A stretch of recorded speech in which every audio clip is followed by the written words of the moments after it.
કઈ આપ્યું નથી મને.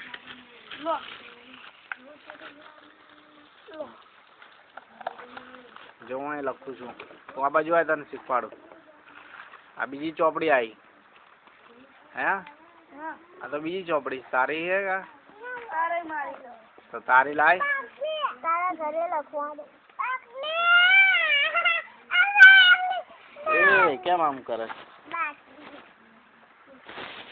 રો આલો ઘડી હારો. ચાલ કામ જને ટમાટો. પિંક જબાન માં પિંક તકમાં આ અભી ચાલે છે ને પિંક તકમાં પિંક તકમાં વિશ્વ ભક્તો આવડી તો અહીંયા અંજાન લગાવે. એ કેમ લગાવે છે તું? સાહેબ ના લગાવી છે. ના પાડે નહીં લગાવ. હા બરાબર. 3 લખ્યા ને તે સરસ. ચાલ પાયલબેન ચોપડી વાંચે. રોહિત લખે છે. રેખાબેન લખે છે. જે સાહેબ આપણે કેટલી ગાને પછી પેટ કાપે. સાહેબ તું છે જમવાનો.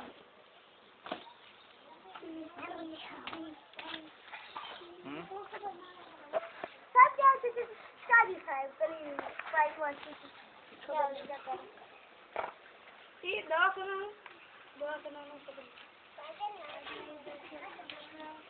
સોરી. પેલા કલાક કરે છે હું તો કરી તું રમતો એ તો બીજું લખે જો એમની ચોપડી જો તો જો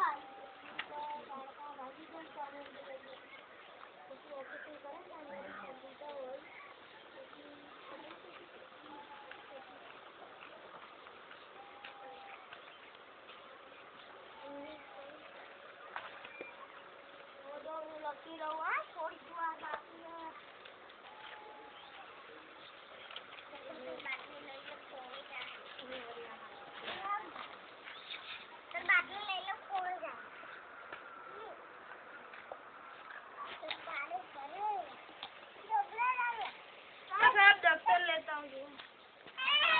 શું રે હવે?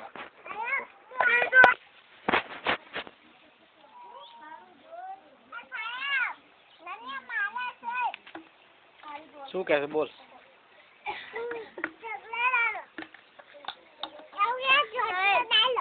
ચોકલેટ આપવું અમને? સરસ લખી નાખી દઉં. સરસ. મસ્તી કરતા કરતા લખી નાખી તું. મસ્તી કરતા કરતા લખવાનું છે.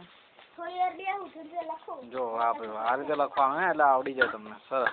વાંચવાનું રાખવાનું વધારે. મારા સાહેબ એવું લખું મોટું પણ મળતું નહીં કશું. મોટું રેખા લખે છે. રોહિત લખે છે. મારે મોટું લખું પણ મને કશું મળતું નહીં. રેખા કેટલી 2 લાઈન લખી નાખે ને નાના. સરસ. Very good.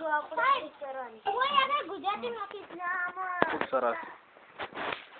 જોઈ જોઈને લખવાનું પછી વાંચવાનું. લખી નાખું બોર્ડ ઉપર. હા લખી નાખ બોર્ડ ઉપર. હા ભૂસી નાખ જા. સરસ. ખૂબ સરસ.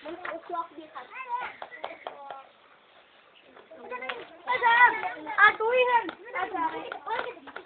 શું? ટુઈ આવા પોપટ જેવી છે. ઈ હે ના ટુઈ. કે બીજું બર્ડજરીગર. બર્ડજરીગર એવું લખ્યું. પોપટ છે. પોપટને એક પ્રજાતિ કહેવાની. પક્ષીઓ. પોપટ આ રહ્યા ટુઈ લે. પક્ષી છે. પોપટ જ છે એક જાતનો. પોપટની અલગ અલગ જાતિઓ હોય ને જે રીતે સાપની જાતિ હોય એ રીતે પોપટની જાતિ. આ પોતું બરાબર નહીં લાગતું.